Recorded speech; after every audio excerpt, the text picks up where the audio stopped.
मुंबई महानगरपालिकेसह राज्यातील 29 महानगरपालिकांच्या निवडणुकांसाठी उमेदवारी अर्ज भरण्याच्या प्रक्रियेला आजपासून अधिकृत सुरुवात झाली आहे.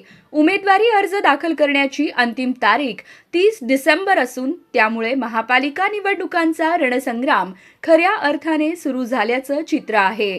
मात्र अनेक महानगरपालिकांमध्ये अद्याप प्रमुख राजकीय पक्षांच्या आघाडी किंवा युतीबाबत अंतिम घोषणा न झाल्यानं इच्छुक उमेदवार संभ्रमात आहेत.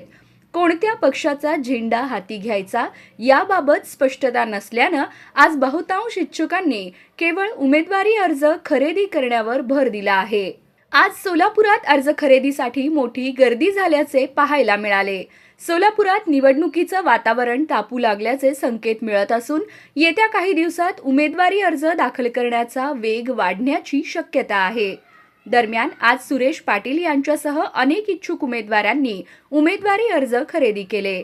आघाडी युतींच्या घोषणांकडे सर्वांचे लक्ष लागले असून त्यानंतरच उमेदवारांच्या अंतिम निर्णयावर शिक्कामोर्तब होणार आहे.